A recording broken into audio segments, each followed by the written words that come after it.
والضحى والليل إذا سجى ما ودعك ربك وما قلى وللآخرة خير لك من الأولى ولسوف يعطيك ربك فترضى ألم يجدك يتيما فآوى ووجدك ضالا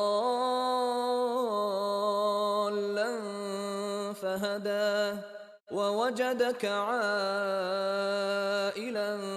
فأغنى فأما اليتيم فلا تقهر وأما السائل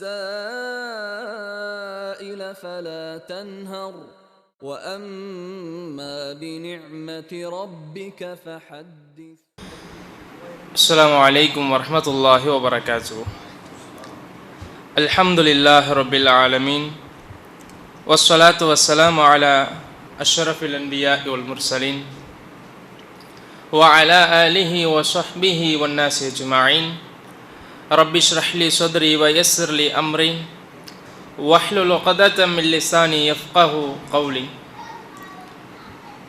அன்பார்ந்த அல்லாஹுவின் நல்லடியார்களே, சகோதர சகோதரிகளே, இரவு தொழுகையை நிறைவேற்றிவிட்டு அல்லாஹுடைய இல்லத்தில் நபி ஸல்லல்லாஹு அலைஹி வஸல்லம் அவருடைய வாழ்க்கை வரலாற்றை படித்து பாடம் பெறுவதற்காக நாமெல்லாம் அமர்ந்து கொண்டிருக்கிறோம்.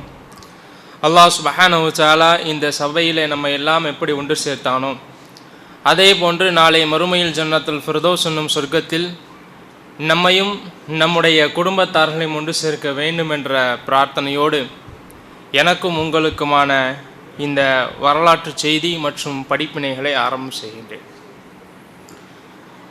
முந்தைய வகுப்பினுடைய தொடர்ச்சியாக முந்தைய வகுப்பில் ரசூலுல்லாஹி ஸல்லல்லாஹு அலைஹி வஸல்லம் அவர்கள் ஏகத்துவ பிரச்சாரத்தை அந்த மக்களுக்கு மத்தியில் சொல்லுகிற பொழுது ஒரு கட்டத்தில் அந்த மக்கள் எல்லாம் என்ன செய்தார்கள்?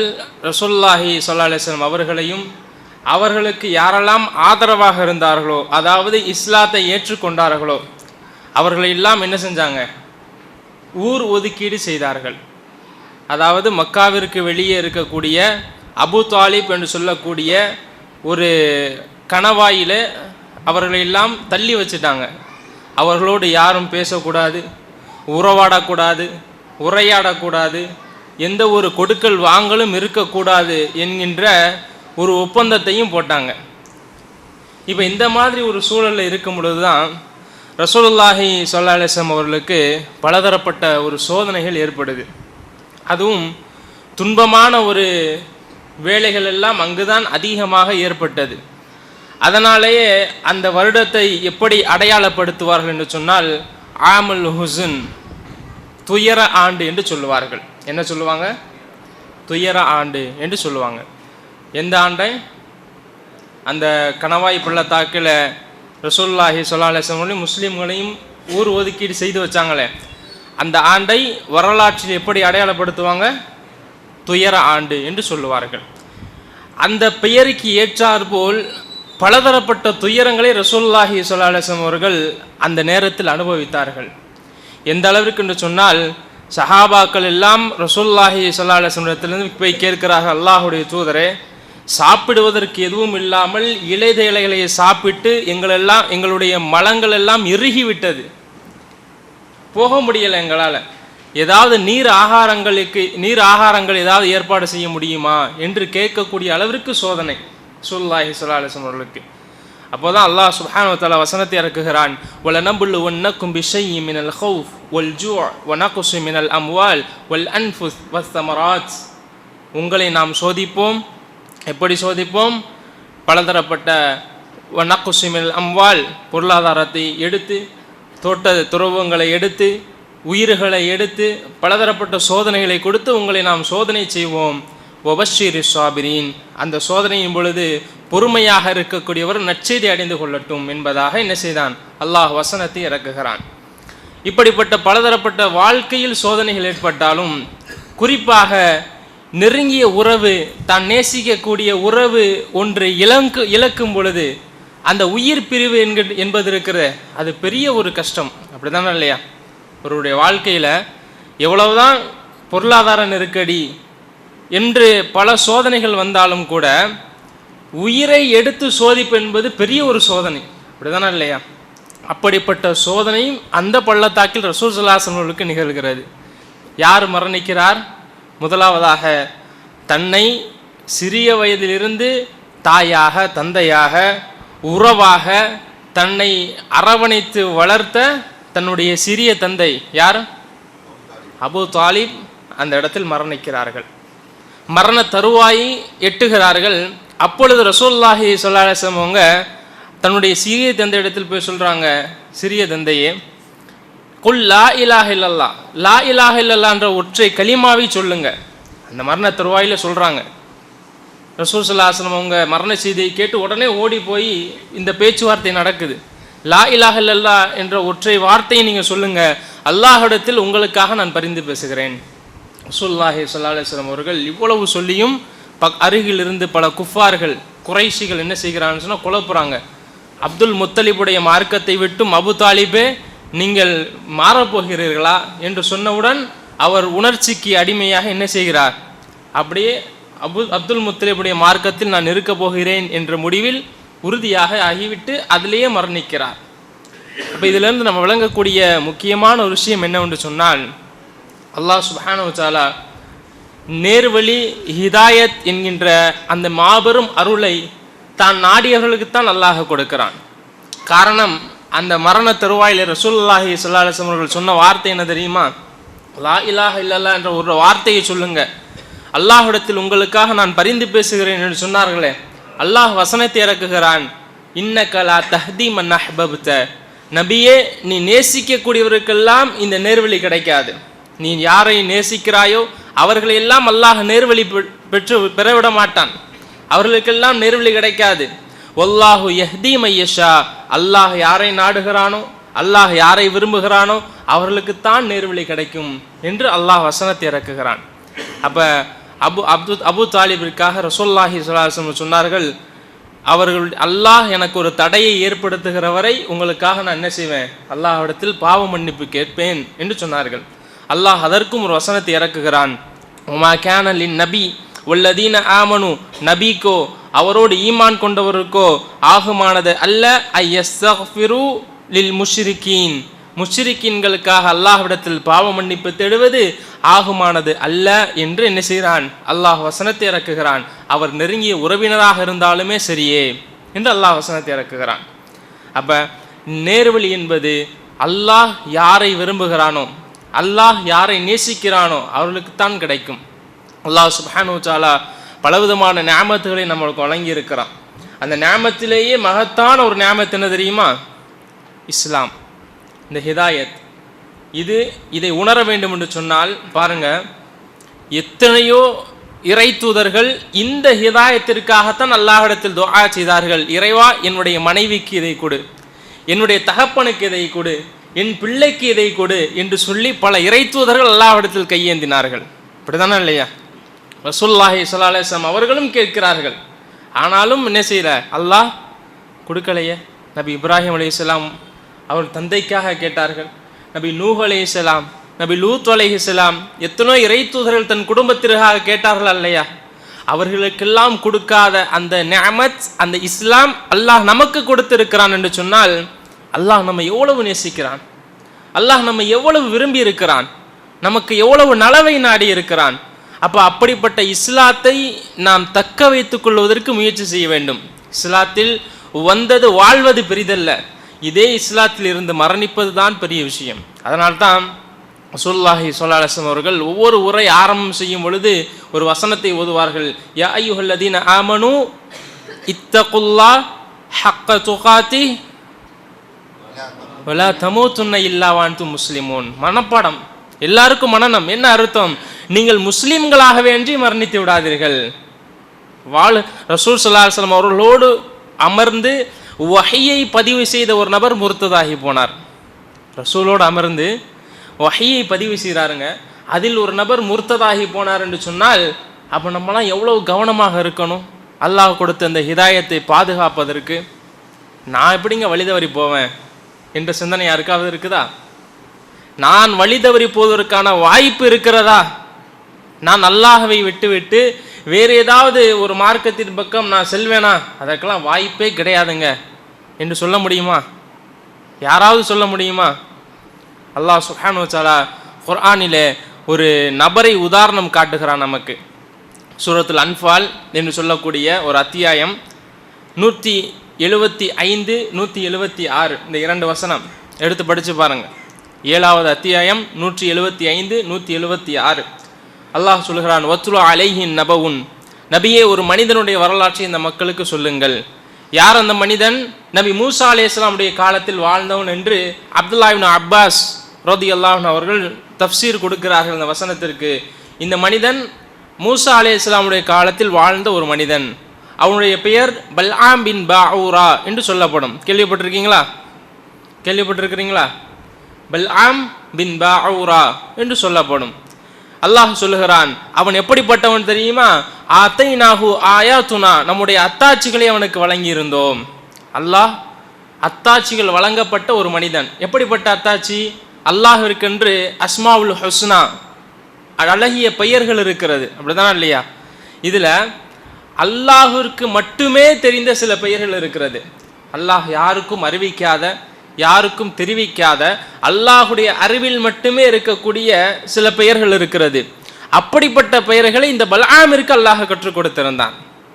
சரி, அதனால் என்ன பிரயோஜனம் என்று கேட்டால், அந்த பெயரை சொல்லி இந்த பல்ஆம் அல்லாஹ்விடத்தில் துஆ செய்தால் அல்லாஹ் உடனே அதை அங்கீகரிப்பான். அந்த ஊரில் ஏதாவது ஒரு பிரச்சனையா, ஊரை சூறையாட வராங்களா, பஞ்சமா, மக்கள் எல்லாம் இந்த பல்ஆமிடத்தில் வருவார்கள். பல்ஆம் கூடாரத்திற்குள்ளால் செல்வார், அல்லாஹ்விடத்தில் கையை உயர்த்துவார், இஸ்முல் ஆலம் அந்த மகத்தான பெயர்களை சொல்லுவார், அல்லாஹ்விடத்தில் துஆ செய்வார். அல்லாஹ் கையை கீழே போடுவதற்கு முன்னால் அதை அங்கீகரிப்பான். எவ்வளோ பெரிய ஒரு அற்புதம்! அல்லாஹுடைய அத்தாட்சியை பார்த்து அனுபவித்த ஒரு நபர் வழிகேட்டிற்கு போக வாய்ப்பு இருக்கிறதா? நபி மூசா அலைஹிஸ்ஸலாம் அவர்கள் அந்த பல்ஆம் இடத்தில் செல்வார்கள், அல்லாஹ்விடத்தில் எனக்காக துஆ செய்யுங்கள் என்று சொல்லுவார்கள். அப்படி இருக்கக்கூடிய சூழலில் அல்லாஹ் மூசா அலைஹிஸ்ஸலாமுக்கு வஹி அறிவிக்கிறான். நபிக்கு தானே வஹி வரும். நபி மூசா அலைஹிஸ்ஸலாமுக்கு வஹி வருகிறது, பல்ஆமை அருகில் இருக்கக்கூடிய கானூன் தேசத்திற்கு அழைப்பு பணி செய்வதற்காக அனுப்பி வையுங்க. அந்த பல்ஆம் அருகில் இருக்கக்கூடிய கானூன் தேசத்திற்கு போகிறார், அழைப்பு பணி செய்கிறார். அந்த தேசம் அசிங்கத்திலும் அனாச்சாரத்திலும் மூழ்கிய ஒரு தேசம். அந்த மக்களுக்கு அதிலிருந்து எச்சரிக்கை செய்கிறார். ஆனால் அந்த மக்கள் திருந்துவதாக இல்லை. ஒரு கட்டத்தில் அந்த மக்கள் இந்த பல்ஆம் இடத்தில் சொல்லுகிறார்கள், நீங்கள் எவ்வளவு சொன்னாலும் நாங்கள் திருந்துவதாக இல்லை. ஒரு ஒப்பந்தம் செய்து கொள்வோம், எங்களிடத்தில் உங்களுக்கு என்ன வேண்டுமானாலும் எடுத்துக்கொள்ளுங்கள். அழகிய பெண்கள் வேண்டுமா, சொத்துகள் வேண்டுமா, பொருளாதாரம் வேண்டுமா, எதை வேண்டுமானாலும் தருகிறோம், ஆனால் எங்களுடைய தவறை கண்டுகொள்ளக்கூடாது என்று சொல்லுகிறார்கள். அல்லாஹ் வசனத்தில் சொல்கிறான், ஃபத்தபஅல் ஹவா, அவன் மனோ இச்சையை பின்பற்ற ஆரம்பித்தான். என்ன செய்தான்? அஹ்லத இலல் அர்த், பூமியிலேயே நிரந்தரமாக இருக்கலாம் என்ற ஆசை கொண்டான். எவ்வளவு நாள் நம்ம துறவியாக வாழ்வது, கொஞ்சம் உலகத்துடைய இன்பத்தை அனுபவிக்கலாமே என்று சொல்லி எப்படிப்பட்ட சூழலுக்கு சென்றான் என்று சொன்னால், ஒவ்வொரு நாளும் ஒரு பெண்ணோடு வாழ ஆரம்பித்தான். அல்லாஹ் என்ன செய்வான் என்று சொன்னால், ஒரு தவறு செய்தால் பொதுவாகவே உடனே அவனை பிடிக்க மாட்டான். அது அல்லாஹுடைய இரக்க குணம். ஒரு தவறு செய்தால் அல்லாஹ் உடனே அதை பிடிக்க மாட்டான், அவகாசம் கொடுப்பான். திடீரென்று சனஸ்தஜ்ருஹும் மின் ஹைஸு லா யஹ்லமூன், அவர்கள் அறியாத நேரத்திலே திடீரென்று அல்லாஹ் பிடிப்பான். அல்லாஹ் சொல்லி காட்டுகிறான். அதே போன்றுதான் பல்ஆமிற்கு பல விதத்தில் அல்லாஹ் அவகாசம் கொடுக்கிறான், இன்னும் எச்சரிக்கையும் செய்கிறான், பல தடவை உணர்த்துகிறான். சில தஃப்சீர்களில் வருகிறது, பல்ஆமிற்கு அல்லாஹ் கனவுகளில் வானவர்கள் மூலமாக உணர்த்தினான் என்று சொல்லி, பல்ஆம் நீங்கள் தவறு செய்கிறீர்கள், அல்லாஹ் உங்களை எதற்காக அந்த தேசத்திற்கு அனுப்பவில்லை என்று சொல்லி அல்லாஹ் உணர்த்துகிறான். ஆனாலும் பல்ஆம் திருந்துவதாக இல்லை. இறுதியில் மூசா அலைஹிஸ்ஸலாமுக்கு வஹி அறிவிக்கிறான். மூசா அலைஹிஸ்ஸலாம் அவர்கள் அந்த மக்கள் மீது போர் தொடுத்து செல்கிறார்கள். கடைசியில அந்த மக்கள் எல்லாம் அந்த பல்ஆம் இடத்தில் சொல்லுகிறார்கள், மூசா நம் மீது போர் தொடுத்து வருகிறார், அல்லாஹ் உங்களுக்கு மகத்தான பேரை கற்றுக் கொடுத்திருக்கிறான்ல, அதை சொல்லி அல்லாஹ்ட்ட துஆ செய்யுங்க அவருக்கு எதிரா என்று சொல்றாங்க. அல்லாஹ்வுடைய தூதருக்கு எதிராக நான் எப்படி துஆ செய்ய முடியும்? நீங்க செய்யலன்னா உன்னை கல்லால் இருந்து கொலை செய்வேன். அல்லாஹ் சொல்லுகிறான், மஸலுஹு கமஸலில் கல்ப், நாயை போன்று அவனை ஆக்கினோம். கடைசியில் அந்த மக்கள் எல்லாம் நாயை கல்லால் எறிந்து எப்படி கொள்வார்களோ அப்படி கொள்கிறார். அல்லாஹ் ஃபக்ஸுஸுல் கஸஸ, இந்த வரலாறை நபியை இந்த மக்களுக்கு சொல்லுங்கள், லஅல்லஹும் யதஃபக்கரூன், அவர்கள் சிந்தித்து படித்து பாடம் பெற வேண்டும் என்பதற்காக. அப்போ எப்படிப்பட்ட ஒரு மனிதன் நேர்வழியிலிருந்து என்ன செய்தான், அப்படியே மாறி போனான். அப்போ அல்லாஹ் அப்படிப்பட்ட ஒரு நேர்வழியை நமக்கு தந்திருக்கிறான் என்று சொன்னால் அதை தக்க வைப்பதற்கு நாம் அதிக முயற்சி எடுக்க வேண்டும், அல்லாஹ்விடத்தில் கேட்க வேண்டும். எதற்கெல்லாம் அல்லாஹ்விடத்தில் கேட்கிறோம்? அதான் அல்லாஹ் சொல்றான், ரப்பனா லா துஸிக் குலூபனா பஅத இத் ஹதைதனா வஹப் லனா மின் லதுன்க ரஹ்மத்தன் இன்னக அன்தல் வஹ்ஹாப். என்ன அர்த்தம்? ரப்பனா, எங்கள் இறைவா, லா துஸிக் குலூபனா, எங்கள் உள்ளத்தை சருகச் செய்து விடாதே, பஅத இத் ஹதைதனா, நாங்கள் நேர்வழி அடைந்ததற்கு பின்னால்.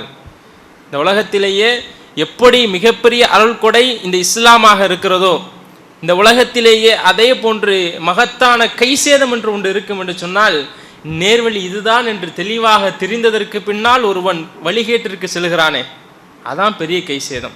அப்போ அல்லாஹ் சுப்ஹானஹு வ தஆலா நமக்கெல்லாம் இந்த நேர்வழியை காட்டியிருக்கிறான். அந்த அபூ தாலிபிற்கு நேர்வழி என்று அல்லாஹ் கிட்ட கொண்டு வந்து காட்டுறான். கிட்ட அல்லாஹுடைய தூதர் மூலமாக காட்டுகிறான். ஆனாலும் அல்லாஹ் என்ன செய்யலை, அவருக்கு நேர்வழி கொடுக்கல, அவர் நேர்வழி அடையவில்லை. ஆனால் அல்லாஹ் சுப்ஹானஹு வ தஆலா நமக்கு இஸ்லாமை கொடுத்து அவனுடைய பள்ளிவாசலில் அமரச் செய்து அவனுடைய உபதேசங்களை கேட்கக்கூடிய வாய்ப்புகளை கொடுத்திருக்கிறான் என்று சொன்னால் அந்த நேர்வழியை தக்க வைத்துக் கொள்வதற்கு நாம் முயற்சி செய்ய வேண்டும், அல்லாஹ் அதற்கு அருள் புரிய வேண்டும். அப்போ அல்லாஹ் சுப்ஹானஹு வ தஆலா நமக்கு அந்த அப்படிப்பட்ட மகத்தான ஒரு நியாமத்தை என்ன செஞ்சிருக்கிறான், கொடுத்திருக்கிறான். அப்போ அந்த அபூ தாலிப் கடைசியில் என்ன செஞ்சிடறாங்க, அப்படியே குஃபுரிலேயே மரணிச்சிடுறாங்க. அவருடைய நிலைமை என்ன என்று சஹாபாக்கள், குறிப்பாக அப்துல்லா இப்னு அப்பாஸ் ரலியல்லாஹு அன்ஹு அவர்கள் ரசூலுல்லாஹி ஸல்லல்லாஹு அலைஹி வஸல்லம் இடத்தில் கேட்கிறார்கள். அப்பாஸ் ரலியல்லாஹு அன்ஹு கேட்குறாங்க, அல்லாஹுடைய தூதரே, உங்களுடைய சிறிய தந்தை அபூ தாலிபிற்கு நீங்கள் எப்படி பயனளிப்பீங்க? அவர் உங்களுக்காக அரவணைப்பாக எந்த அளவுக்கு சொன்னால் அபூ தாலிப் இருக்கிற வரை மக்காவில் ரசூல் ஸல்லல்லாஹு அலைஹி வஸல்லம் அவர்களை யாரும் தொட முடியாது, அந்த அளவிற்கு ஆரம்பத்தில் அரணாக இருந்தவர். அப்போ அவருக்கு பரிகாரமாக நீங்கள் என்ன செய்வீங்க? இப்போ குஃபுரில் இறந்து போயிட்டார். இப்போ ரசூலுல்லாஹி ஸல்லல்லாஹு அலைஹி வஸல்லம் சொன்னார்கள், நாளை மறுமையில் நான் இல்லை என்று சொன்னால் அவர் நரகத்தினுடைய அடித்தட்டில் சென்றிருப்பார். இன்னொரு ஹதீஸில் வருகிறது, அவருடைய கரண்டைக்கால் வரை தான் அவருடைய நரக நெருப்பு அவரை தீண்டும் என்று ரசூலுல்லாஹி ஸல்லல்லாஹு அலைஹி வஸல்லம் சொல்லி காட்டுறாங்க. அப்போ இதுதான் அவருடைய இறுதி நிலையாக என்ன செய்யும், இருக்கும். அடுத்ததாக ரசூலுல்லாஹி ஸல்லல்லாஹு அலைஹி வஸல்லம் அவர்களுடைய சிறிய தந்தை மரணத்திற்கு பின்னால் இன்னொரு துயரமான ஒரு நிகழ்வு அதே காலகட்டத்தில் ஏற்படுது. என்ன நிகழ்வு என்று சொன்னால், அவருடைய அருமை மனைவி ஹதீஜா ரலியல்லாஹு அன்ஹாவுடைய மரணம். தொடர்ச்சியாக ஒரு மனிதனுக்கு ஒரு மரணம் என்று சொன்னாலே அவனால் என்ன செய்ய முடியாது, தாங்க முடியாது. தொடர்ச்சியாக தனக்கு பக்கபலமாக இருந்த சிறிய தந்தையும் மரணம், தனக்கு எல்லா விதத்திலையும் அரணாக அன்பாக இருந்த தன்னுடைய பாச மனைவியும் மரணம் என்று சொன்னால் ஒரு மனிதனால் எப்படி இந்த ஒரு துயரத்தை தாங்கிக் கொள்ள முடியும்? அதனால்தான் அந்த ஆண்டிற்கு துயர ஆண்டு என்று பெயர் வைத்தார்கள். ரசூல் ஸல்லல்லாஹு அலைஹி வஸல்லம் அவர்களை நம்பி வந்த அந்த தோழர்கள், அவர்களுக்கும் அந்த தோழர்களுக்கும் சிரமம், அவர்களுக்கும் சிரமம் இந்த மரண செய்தியின் மூலமாக.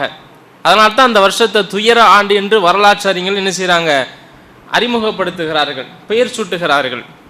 ஹதீஜா ரலியல்லாஹு அன்ஹா பொறுத்தவரையில் நீங்கள் ஆரம்பத்தில் வரலாற்றை ஆரம்பிக்கும் பொழுது படிச்சிருப்பீங்க, எந்த அளவிற்கு வஹி வரும் பொழுது ஆரம்பத்தில் அரணாக இருந்தார்கள் என்பதை. ஜம்மிலூனி என்று தன்னுடைய மனைவி இடத்துல வரும் பொழுது எப்படி ஒரு மனைவி தன் கணவனை உள்ள ரீதியாக தயார்படுத்த வேண்டும், சமாதானப்படுத்த வேண்டும் என்பதை அந்த செய்தியின் மூலமாக நம்ம விளங்கி கொள்ள முடியும். அப்படிதானே இல்லையா? ஒரு பிரச்சனைன்னு ஒரு கணவர் வராரு, உங்களை எதுக்கு அங்கே போக சொன்னா, எதுக்கு அந்த நேரத்தில் அந்த குகைக்குள்ளே போய் உட்காந்துருக்கிறீங்க என்று சொல்லக்கூடிய மனைவிகள் தான் இன்னைக்கு இருக்கிறாங்க. ஆனால் அந்த மனைவி என்ன சொல்கிறாங்க, கல்லா லா யஹ்ஸீக அல்லாஹு அபதா, அப்படி இல்லை, அல்லாஹ் உங்களை கைவிட மாட்டான், கேவலப்படுத்த மாட்டான். நீங்கள் எப்படிப்பட்ட காரியங்களை செய்கிறீங்க, அனாதையை அரவணைக்கிறீங்க, விதவைகளுக்கு உதவி செய்கிறீங்க, வறியவர்களுக்கு உதவி செய்கிறீங்க என்று சொல்லி அவருடைய நல்ல பழக்க வழக்கங்களை சொல்லி காட்டுறாங்க. அப்படியே உள்ள ரீதியாக தயார்படுத்துகிறாருங்க. அதற்கப்புறம் அவர்களுக்கான வழிகாட்டுதலை காட்டுறாங்க. இப்படித்தான் ஒரு குடும்ப பெண் இருக்க வேண்டும். எல்லா சூழலிலும் கணவன் என்பவன் அப்படியே குடும்பத்திற்கு வழிகாட்டியாக இருப்பான்.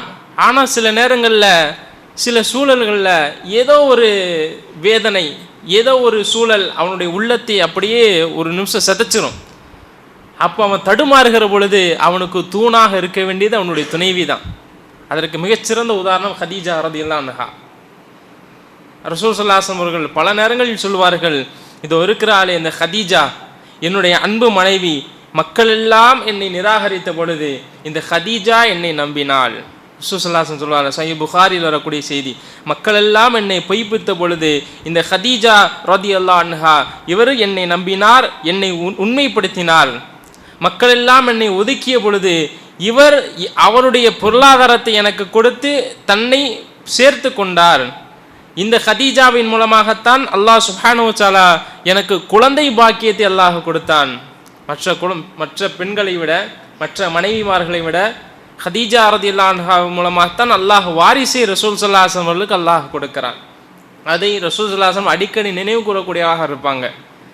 ரசூல் ஸல்லல்லாஹு அலைஹி வஸல்லம் அவர்கள் இந்த ஹதீஜா ரலியல்லாஹு அன்ஹுடைய மரணத்திற்கு பின்னால் எத்தனை திருமணம் முடிச்சிருந்தாலும் இந்த ஹதீஜாவுடைய ரலியல்லாஹு அன்ஹா இந்த இடத்தை எந்த மனைவியாலும் நிரப்ப முடியவில்லை. எல்லா மனைவியிடத்திலும் சொல்லுவார்கள், இந்த ஹதீஜாவை பற்றி நினைவு கூர்ந்து கொண்டே இருப்பார்கள். ஒரு கட்டத்தில் ஆயிஷா ரலியல்லாஹு அன்ஹா கேட்கவே செஞ்சிருவாங்க, எப்போ பார்த்தாலும் அந்த கிழவியை பற்றியே பேசிகிட்டு இருக்கிறீங்களே என்று கேட்டுருவாங்க ஆயிஷா.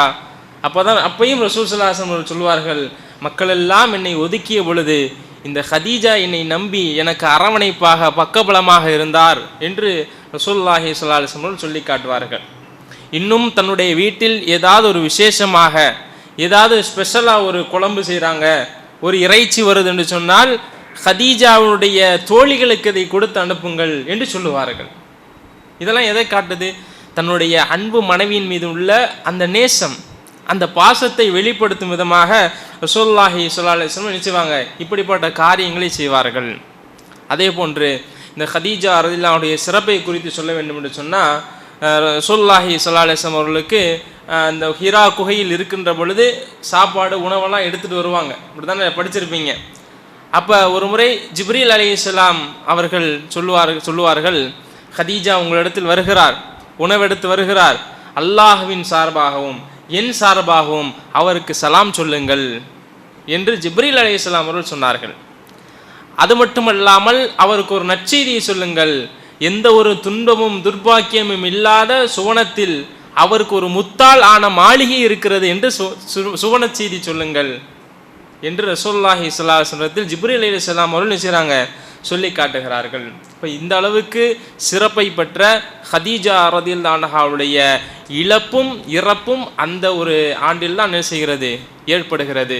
அதனால்தான் இந்த ஆண்டிற்கு ஆமுல் ஹுஸ்ன், துயர ஆண்டு என்று வரலாற்று அறிஞர்கள் பெயர் வைக்கிறார்கள். அப்போ ஒவ்வொருடைய வாழ்க்கையிலும் இது போன்ற ஒரு துயர ஆண்டு அல்லது துயர வாரம் அல்லது துயர ஒரு நாள் என்பது இருக்கத்தான் செய்யும்.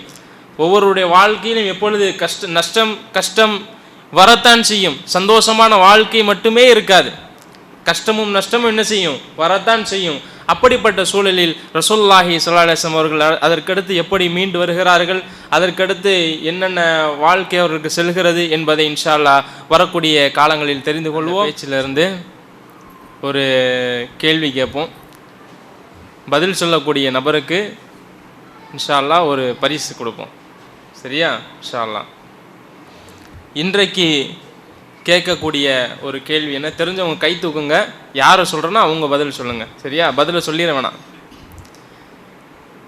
அல்லாஹ் குர்ஆனில் நேர்வழிக்கு வழி தவறி சென்ற ஒரு மனிதனை குறித்து அல்லாஹ் சொன்னான் என்று சொன்னேன். 7வது அத்தியாயம் 175 176 இந்த 2 வசனத்தில் அந்த மனிதருடைய பெயர் என்ன, யாருக்கு தெரியும்? தெரிஞ்சவங்க கை தூக்குங்க, சொல்லுங்க பாய். மாஷா அல்லாஹ், பாரக்கல்லாஹ் ஃபீக்கும். பல் ஆமின் பாஊரா. சரியா? சுப்ஹானக்கல்லாஹு வபிஹம்திக அஷ்ஹது அல்லா இலாஹா இல்லா அன்த அஸ்தக்ஃபிருக வ அத்தூபு இலைக். அஸ்ஸலாமு அலைக்கும் வரஹ்மத்துல்லாஹி வபரகாத்துஹு.